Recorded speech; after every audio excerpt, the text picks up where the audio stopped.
think there's a way Conor Benn can beat Ryan Garcia. If you've been watching my recent videos, you're probably thinking I'm going back on what I said. In one of my last videos, I said that Ryan Garcia versus Conor Benn would not be close, but I think there is a way for Conor Benn to beat Ryan Garcia. Don't get me wrong, I still believe that Ryan Garcia is going to beat Conor Benn, but that doesn't take away from the fact that there is a legitimate way for Conor Benn to win this fight. I thought the community would see this as an easy win for Ryan, but a lot of you guys in the comments believe that Conor Benn has a chance, and to be fair, he does. Although Ryan is a true world champion with a great skill set, he has a lot of obvious weaknesses which could be taken advantage of to beat him. In this video, we'll be going over a few of these weaknesses, but before we begin, if you like this kind of content, then be sure to like and subscribe because it really helps the channel out. The biggest weakness that Ryan has is his movement. When Ryan gets pressured, he tends to retreat in a straight line, leaving himself as a massive target down the middle. His lack of lateral movement has resulted in him being historically vulnerable when he's forced onto his back foot. He tends to retreat upright and goes backwards in a straight line instead of taking sharp lateral exits. We saw this weakness get exploited by Luke Campbell, who managed to put Ryan momentarily on the back foot, and Ryan proceeded to go back in a straight line, getting caught by a power shot to put him down for the first time in his career. Now, this doesn't mean that Ben should just chase him towards the ropes. Chasing after Ryan can be a bad move because Ben could just end up walking into a left hook or a right hand if Ryan times him as he enters range. He needs to pressure whilst being prepared to use defensive maneuvers like head movement to avoid shots from Ryan as he comes in. Ryan tends to move backwards in a straight line, which can make it easy for his opponents to track him and attack when he should be taking only 2 or 3 steps back before pivoting. The next main weakness to take advantage of is Ryan's defense, or lack of it. An elite boxer usually has several answers for an attack, whether that's slipping, parrying, blocking, rolling, stepping off the line, pivoting, or even clinching. Ryan tends to be very dependent on creating distance either by leaning back with his upper body or stepping out of range. When a punch is in range and he isn't able to step away, his habit is to lean back or pull straight backwards. Like we saw in the Luke Campbell fight, there was a moment where Luke managed to get in range, and rather than trying to roll or block, Ryan leaned back and left his chin exposed, getting knocked down. We saw similar things in his loss against Gervonta Davis. Tank was able to take advantage of his defensive flaws by rolling underneath a shot from Ryan and counterpunching. Ryan's lack of defense resulted in him getting knocked down, and he would get stopped later on. We saw this same weakness appear in his fight against Rolly Romero, where Rolly was staying composed to get in range and then threw a double left hook.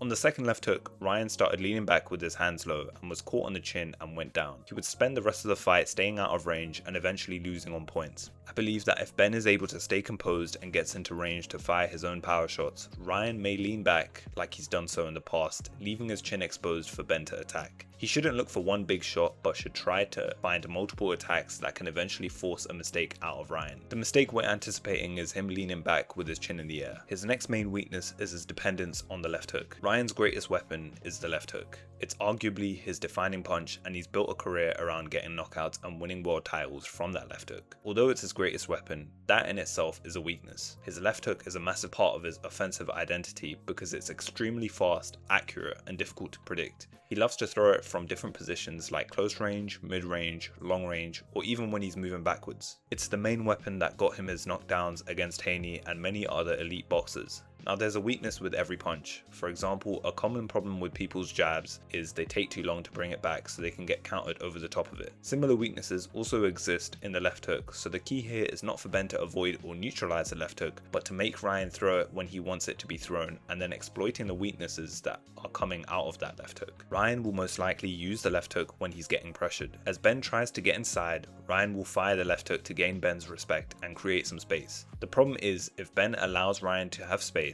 he will set a dangerous tone in the fight where Ryan will feel like he can put Ben on the back foot whenever he wants. It's crucial that Ben has a way to deal with the left hook so that even if it's thrown, Ben is still able to come forwards and not give Ryan the space he's looking for. We know that Ryan will throw the left hook under 2 conditions. 1, he's getting pressured, and 2, he's in range. This is where the hook becomes a liability for Ryan because it's predictable. Ben just has to create a trigger to make Ryan throw the left hook. If Ben steps in range, Ryan will probably load up the left hook looking to release. This means Ben can feint to step in range and get Ryan to load up the left hook, but then he doesn't actually have to go forwards. This will make Ryan second guess when to actually let the left hook go. Ryan also has a tendency to compromise his own defense whilst throwing his left hook.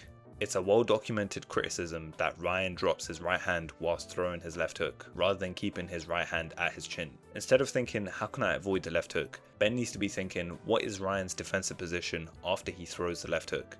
The easiest way to exploit this would be rolling underneath the left hook and firing your own left hook. If it's done fast enough, it can land right as Ryan's hands are still down. Ryan also has a tendency to rely on explosiveness and counterpunching. Ryan's exceptional speed on his lead hand and left hook have allowed him to win most of his fights. He's able to go from completely relaxed into a position to throw a hard shot extremely quickly. We saw him do this against Devin Haney, where he was able to react to Devin being in range to quickly explode with his power shots. This has created a pattern in most of his fights where Ryan explodes with a power shot whenever he is initiated. This means that Ryan waits for his opponents to make a mistake such as squaring up, overreaching, or rushing in before he explodes and becomes active.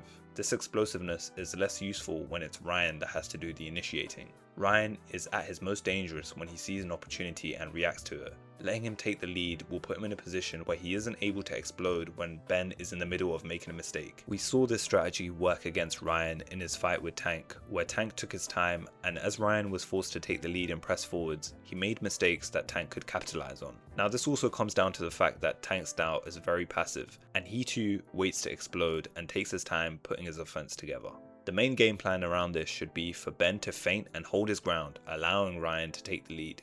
Eventually, Ryan will throw first, and Conor needs to have a defensive strategy in mind to deal with this first attack, whether it's changing levels to get out of the way, using his guard, or just simply stepping out of range. As soon as he completes this defensive skill, he needs to attack after making Ryan miss, because history has shown that this is when Ryan is at his weakest, and history always repeats itself. So to sum things up, the perfect game plan for Conor Benn is he needs to take advantage of Ryan's lack of lateral movement. We know he only ever moves back in a straight line and doesn't take angles. This means when he's in a longer exchange where footwork becomes necessary, we know exactly where he's going to move. He also has a lack of defense where he relies heavily on using his feet to get in and out of range. He also has a bad habit of leaning back with his hands low and chin exposed right when he's getting pressured. This of course leaves him vulnerable to anything that's attacking him on his right side. He's also extremely reliant on his left hook, and although it's elite, it has defensive flaws like how he lowers his right hand whilst throwing the shot, leaving his chin exposed to counters. If Ben is able to change levels and get underneath the left hook, he should look to throw his own left hook straight after, as there's a high chance Ryan's right hand will be down.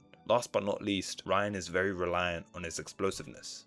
He's a counter puncher at heart and looks to answer every mistake his opponents make with an explosive answer of his own. This explosiveness has given him great results when he's the one reacting, but when he's left to take the lead, his explosiveness is less effective because his opponents don't produce as many openings. It also exposes his defensive vulnerabilities because Ryan makes little effort to be defensively responsible after throwing punches. We saw Tank take advantage of this, as the first knockdown from their fight was from Ryan trying to take the lead and getting caught after punching. Now just to make it clear, I still think that Ryan will probably win this fight, but if there's a strategy for Conor Benn to win, I think this is it. Ryan will probably knock him out within 7 rounds because I think there's just too much of a gap between their ability, and I think the weight is going to be a serious problem for Conor Benn. How do you guys think this fight plays out, and who do you want to see them face next?